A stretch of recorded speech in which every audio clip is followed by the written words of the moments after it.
Vacancies in succession. Janel v. Kumlik, GR number 147927. Facts: Petitioner Janel Julhatap J. Talib were duly certified candidates for Mayor of Indanan, Sulu in the May 10, 2004 elections. During the canvassing, Talib objected to the inclusion of certain returns before the Municipal Board of Canvassers. On May 20, 2004, Petitioner was proclaimed by the MBC as the winning candidate with a margin of 1,018 votes. On May 23, Talib filed a pre-proclamation case with the Kumlik praying for the annulment of election returns pertaining to 21 precincts representing 2,788 votes. He alleged that the watchers were asked to leave the precincts before the counting and preparation of the election returns. Also, the returns were not signed by the members of the Board of Election Inspectors. Also, the number of votes exceeded the number of voters in 2 precincts. Petitioner prayed for the dismissal of the case, contending that the allegations are not the proper subject of an election protest. The Kumlik annulled the election returns in 9 precincts. The proclamation of Janel was also annulled. Hence, Petitioner filed the instant petition, including Hussey Ahajan as private respondent in his capacity as vice mayor who, under the provisions of the Local Government Code, will fill up the vacancy created by the annulment of Petitioner's proclamation. Issue 1. Talib should have followed the procedure outlined in Section 20 of RA 7166 for contesting election returns held no ratio.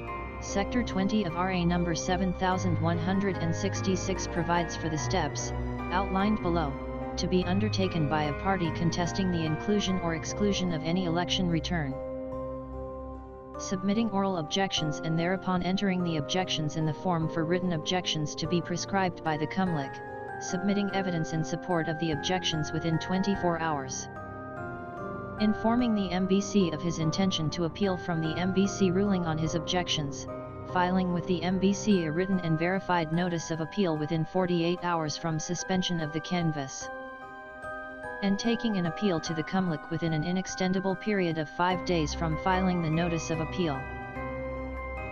However, the provision also requires the MBC to perform certain acts, to wit: recording the oral objections in the minutes of the canvass, automatically deferring the canvass of the contested returns and proceeding to canvass the uncontested returns, summarily and immediately ruling on the objections upon receipt of the evidence, entering its ruling in the prescribed form and authenticating the same, entering in the minutes of the canvass a party's signified intention to appeal the ruling to the Kumlik, suspending the canvass after canvassing all the uncontested returns and ruling upon the contested returns, and making an appropriate report to the Kumlik immediately upon receipt of the notice of appeal, elevating therewith the complete records and evidence submitted in the canvass, and furnishing the parties with copies of the report. Petitioner does not state in what respect and on what basis Talib failed to comply with Sector 20 of RA 7166. It is incumbent upon petitioner to prove the alleged non-compliance. In the absence of such proof, there is no aspect in the proceedings before the MBC which legally precludes Talib from filing his petition before the Kumlik in accordance with the Kumlik Rules of Procedure. In fact, petitioner did not even raise this issue of non-compliance with Sector 20 of RA No. 7166 in his answer and memorandum filed before the Kumlik.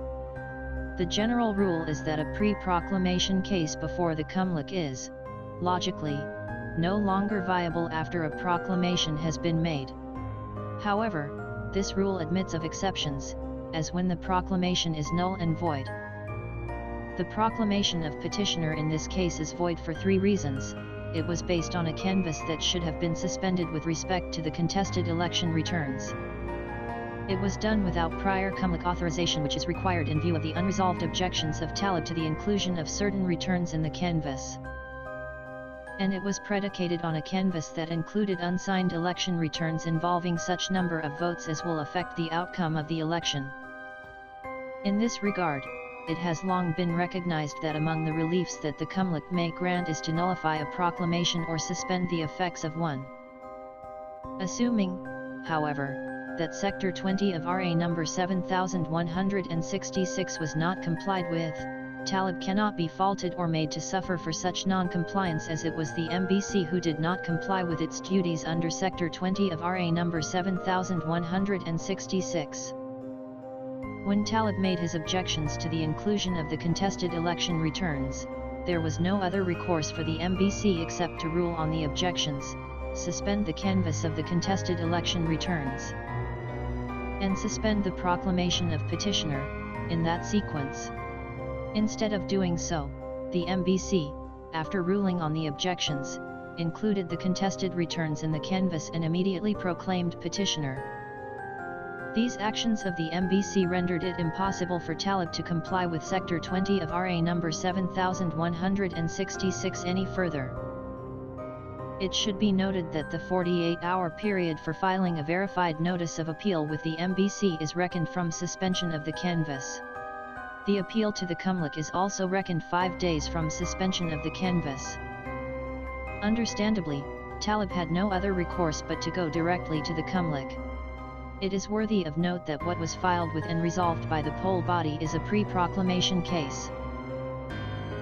Pre-proclamation cases refer to any question pertaining to or affecting the proceedings of the Board of Canvassers which may be raised by any candidate or by any registered political party or coalition of political parties before the Board or directly with the Commission, or any matter raised under Sections 233, 234, 235 and 236 in relation to the preparation, transmission, receipt, custody, and appreciation of election returns.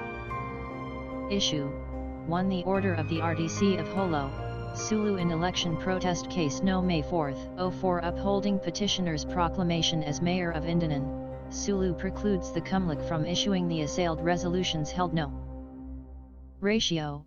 Note that election protest case No May 4, 04 is an election protest case filed by Isnaji, the third candidate for the position of mayor against petitioner and Talib. Being an election protest or a post-proclamation case, it is markedly different from the case filed by Talib before the Cumlic, which is a pre-proclamation case. Verily, the order of the trial court in the election protest case does not conflict with nor diminish the legal effect of the Cumlic and Bank resolution, invalidating 8 of the 9 questioned election returns. Particularly, the order is not inconsistent with the directive of the Cumlic to the election officer of Indanan to convene the Bay in the concerned precincts for a recount. After notice to the parties and after ensuring that the integrity of the ballot boxes are not compromised, the order of the trial court directed a dismissal of the election protest on a technicality, that is, for failure of Isnaji as Protestant to prosecute the protest. No election returns were examined and no ballots revised. The questioned election returns could not have been examined before the trial court because they were already with the Cumlic at that time in connection with Talib's pre-proclamation case. The trial court perfunctorily considered the report of the revision committee and on that basis concluded that it was no longer necessary to continue with the case because of petitioner's enormous lead over Isnaji, not Talib. Although denominated as a respondent in election protest case No May 4, 04, Talib could not be expected to participate therein because of his pending pre-proclamation case with the Cumlic. Had he participated in the election protest, his pre-proclamation case would have been deemed abandoned because the general rule is that the filing of an election protest or a petition for quo warranto precludes the subsequent filing of a pre-proclamation controversy, or amounts to the abandonment of one earlier filed. Without a doubt, the dismissal of election protest case No May 4, 04 could not have cast an adverse or prejudicial effect on Talib's pending pre-proclamation case. Issue 1. The Cumlic observed the procedure outlined in Section 235 of BP 881 held yes ratio. Contrary to petitioner's contention, the Cumlic fully complied with this court's exhortation in Daglock v. Cumlic that the provision be followed to ascertain the will of the electorate. Indeed, the Cumlic did not instantaneously nullify the questioned election returns as claimed by petitioner. Utilizing the first procedure contained in the first sentence of Sector 235, the Cumlic used other copies of said suspect election returns, namely the election returns submitted by Talib. When this was not enough, it even resorted to an examination of the Cumlic copies. And when it was evident that the election returns for the 9 precincts were manufactured or fabricated because the printed names and signatures of the members of the Bay were absent, it was only then that the Cumlic annulled the said election returns and petitioner's proclamation. The Cumlic thereafter ordered the election officer of Indanan to convene the Bay in the concerned precincts for a recount, if possible, or to report to the Cumlic the impossibility of a recount so that a special election can be immediately scheduled. Clearly, the issuances of the Cumlic can hardly be described as precipitate and premature. Issue 1. It was proper for Cumlic to pierce the veil of election returns held no ratio. It is a well-entrenched rule in jurisprudence that in a pre-proclamation controversy, the Board of Canvassers and the Cumlic are not to look beyond or behind election returns which are on their face regular and authentic returns. In Chu v. Cumlic, aside from reiterating the rule against piercing the veil of returns, this court intimated that a pre-proclamation case is the proper remedy if the defects and irregularities are apparent from a physical inspection of the election returns. In the case at bar, the Cumlic did not have to look at other evidence to conclude that the election returns were manufactured because the defects were apparent on the face of the election returns themselves. In fact, a detailed description of each questioned election return was provided in the resolution of the Cumlic. Forum shopping. The relief sought in the extreme urgent ex parte manifestation is basically the same as the prayer for a temporary restraining order in the present petition, which was still pending resolution by this court at the time the extreme urgent ex parte manifestation was filed before the Cumlic. However, for as long as the present petition, including the prayer for injunctive relief, pens before this court, the assailed Cumlic resolutions remain presumptively valid. With the filing of the present petition, only this court has jurisdiction to nullify the Cumlic resolutions or suspend their enforcement. Another violation of the ban against forum shopping lies in petitioner's failure to inform this court of its filing of the extreme urgent ex parte manifestation with the Cumlic. What is worse than petitioner's forum shopping is the poll body's favorable action on petitioner's extreme urgent ex parte manifestation despite knowledge of the pending petition with this court. Such action on the part of Cumlic should not be countenanced and deserves disapprobation. Position of municipal mayor. The local government code is clear on the matter of succession. Sector 44 of RA number 7160 and Art. 83. Rule 14 of the implementing rules of the local government code governing vacancies and succession, quoted below, apply. Sector 44. Permanent vacancies in the offices of the governor, vice-governor, mayor, and vice-mayor. If a permanent vacancy occurs in the office of the governor or mayor, the vice-governor or vice-mayor concerned shall become the governor or mayor.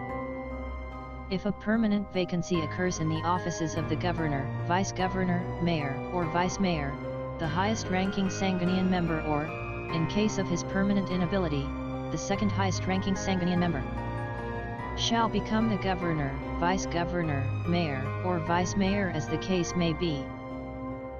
Subsequent vacancies in the said office shall be filled automatically by the other Sangunian members according to their ranking as defined herein. If a permanent vacancy occurs in the office of the Punang Barangay, the highest-ranking Sangunian Barangay member or, in case of his permanent inability, the second highest-ranking Sangunian member, shall become the Punang Barangay. A tie between or among the highest-ranking Sangunian members shall be resolved by the drawing of lots. The successors as defined herein shall serve only the unexpired terms of their predecessors. For purposes of this chapter, a permanent vacancy arises when an elected local official fills a higher vacant office, refuses to assume office, fails to qualify, dies, is removed from office, voluntarily resigns. or is otherwise permanently incapacitated to discharge the functions of his office. For purposes of succession as provided in this chapter, ranking in the Sangguniang shall be determined on the basis of the proportion of votes obtained by each winning candidate to the total number of registered voters in each district in the immediately preceding local election. Verily, the vacancy created by the nullification of petitioner's proclamation is in the nature of a permanent vacancy and may be qualified as a permanent incapacity to discharge the functions of his office. Ahajin's assumption of the office of mayor should be understood as subject to the result of the recount to be conducted in accordance with the issuances of the Cumlic. Thus, there is an immediate need for the Cumlic to speedily ascertain the true will of the electorate in the 8 precincts whose election returns were nullified.